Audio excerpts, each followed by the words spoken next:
Hello guys, आज चाहिँ म दिनभरिमा के गर्छु भनेर भन्न गइरहेछु होइन। पहिला त बिहान उठेर म दही प्याक गरेर दुध बेच्न जान्छु रेडी भएर है। अब त्यो सब चाहिँ मैले भिडियो रेकर्ड गर्न पाइनँ, एकदम बिजी थिएँ। अनि खासमा चाहिँ आज शनिबार बजार थियो अनि मेरो छोराले सामान किन्नुपर्ने थियो। मेन भनेको चाहिँ सक्खर किन्नुपर्ने थियो मैले। अनि म चाहिँ त्यहाँ सक्खर खोजिरहेको हुन्छु अनि सक्खर पनि म किन्छु होइन। सक्खर पछि म के किन्छु भने म सब्जीहरू हेरिरहेको हुन्छु। प्रायः दिनै त के भन्छ बोडी, सिबी, भिन्डी, बैगुन यो चाहिँ अस्ति किनेर वाक्क भइसकेको थियो, फ्रिजमै जस्ताको त्यस्तै थियो। मलाई मार्थ्यो होइन घरमा त्यस्तो धेरै किनेकोले। अनि मलाई चाहिँ खासमा नयाँ तरकारी खान मन थियो।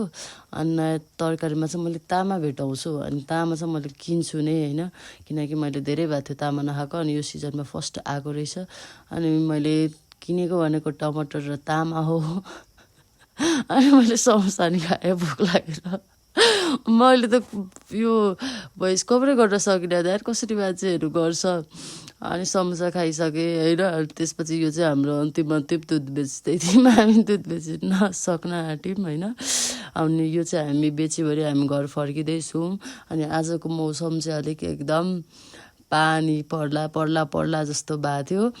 अनि यो चाहिँ मेरो दुध बेच्ने बहिनी हो, दुध किन्ने बहिनी हो। म नसक्ने रहेछु, त्यही भएर अहिले सुनिहेर्छु कस्तो सुनिन्छ है। अनि यहाँबाट चाहिँ यो चाहिँ हाम्रो अन्तिम स्टेसन हो दुध पुर्याउने है।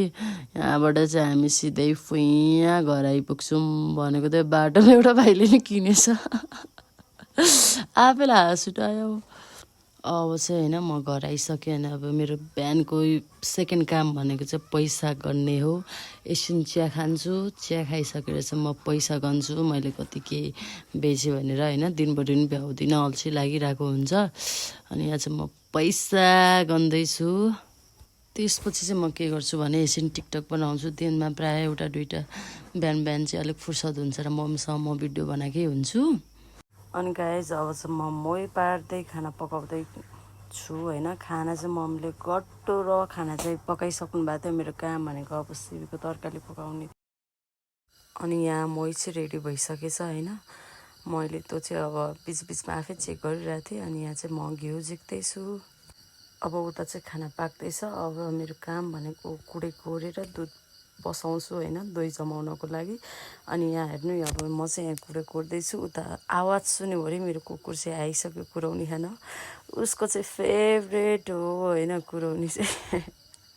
म त्यहाँ आफ्नो पोजिसन नबिताएकोले हाँस्दैछु। अनि यो कुकुर चाहिँ हेरिरहेको भने उसलाई चाहिँ यो कुराउनु नदिन्जेलसम्म राल झारिसकेको हुन्छ, किनकि उसको फेभरेट हो नि त।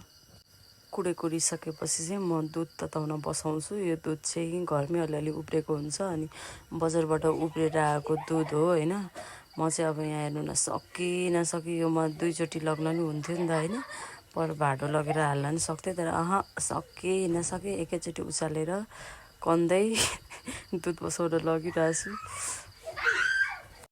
अब त्यसपछि चाहिँ म होइन यो सबै क्यानहरू माझ्न रेडी गर्दैछु। अब यो दुधको भाँडा चाहिँ टन्न हुन्छ। यहाँ अलिअलि बाल्टीहरू चाहिँ खप्टेर देखेको छैन, तर टन्न हुन्छ। बाल्टी, लिटर, प्लास्टिक, झोलाहरू अनि पुरा पाखुरैको एक्सर्साइज हुन्छ। मजाले मस्काएर भाँडा माझ्छु म चाहिँ। त्यसपछि अब चाहिँ म यहाँ सब्जी हेर्न आएँ होइन। अघि हात पोलेर कापु भएको छु, अब चाहिँ झुम्रो लाएर थाल समाउँदैछु। अनि खाना चाहिँ अलमोस्ट होइन पक्कै रेडी भइसक्यो। खाना खाइसकेर भाँडा माझेर म चाहिँ 2 घन्टा सुति पनि सकेर उठेँ होइन। 2 घन्टा त सुतिनँ, अरू हिसाब किताबहरू पनि गरेँ दुधको। अनि अब पालो भनेको चाहिँ मेरो 2 बजेदेखि 2:15देखि चाहिँ म गाईलाई खोलिदिन पुगिसकेको हुन्छु।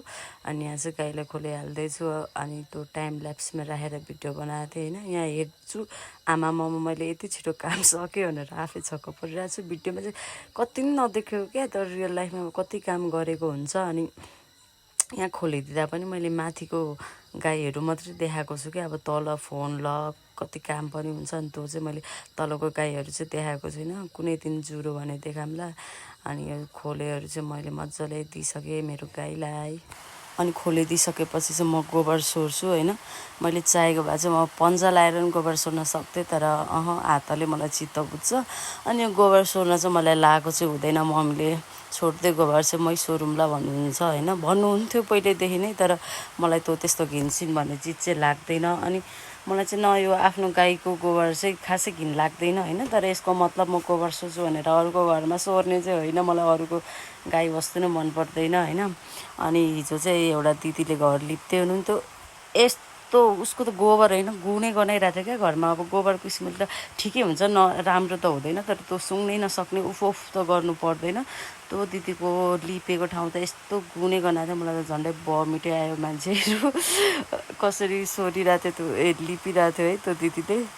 अनि यो गोबर सोर्दा चाहिँ म सम्झिन्छु सानामा पनि म आफै रहरले क्या गोबर सोर्नको बाहनाले अब केक बनाउँदै ह्याप्पी बर्थडे भन्दै काट्दै होर्दै के भन्छ केक खेलाउँदै गोबर सोरेको थिएँ। अनि गोबर ग्यास हामीले जोडेको थियौँ, बनाएको थियौँ। अनि त्यो घोल्न एकदम मजा लाग्थ्यो क्या। अनि त्यसरी नै गोबर सोर्न सिकेँ। अनि त्यही भएर मलाई गोबर सोर्न खासै अल्छी चाहिँ लाग्दैन। अनि गोबर बोकेर धेरै टाढा पनि फाल्नु पर्दैन नि त।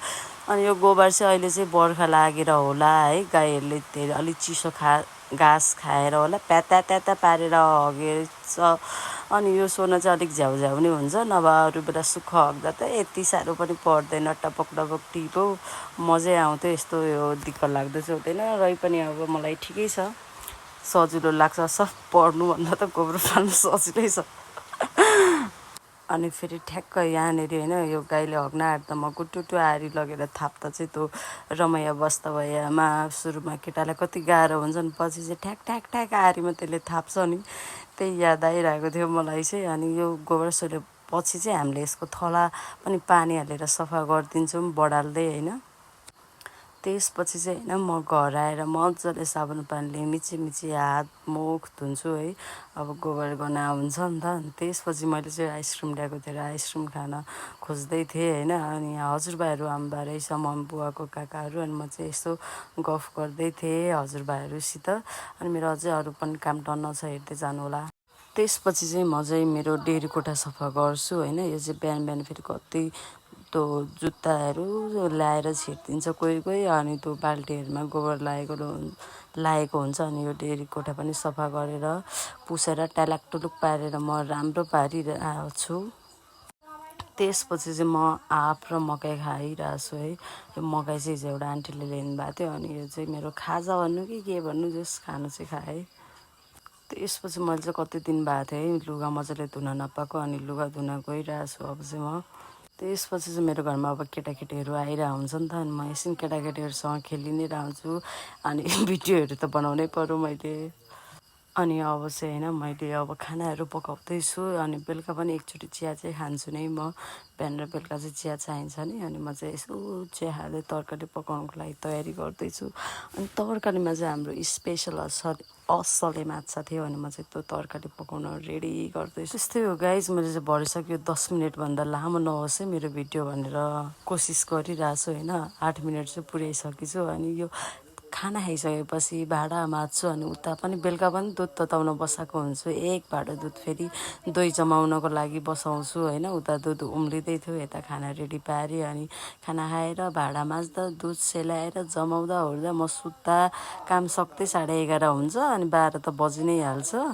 यति भन्दै आजको मेरो भ्लग हो कि मिनी भ्लग भन्छ कि यहीँ टुङ्गाउँछु। हेर्नु भएकोमा धन्यवाद। मैले कस्तो आर्ट गरेर बनाएको क्या, अरूले चाहिँ भिडियो बनाएको देखिरहेको थिएँ। अनि आमामा कसरी सक्छ होला काम गरेर भन्थेँ। अनि बिचमा चाहिँ मैले पनि भिडियो बनाउनु छोडिसकेको थिएँ। अनि मैले आफूलाई नै बना गर भन्दै मोटिभेट गर्दै बनाएको। हेरिदिनु भएकोमा धेरै धेरै धन्यवाद।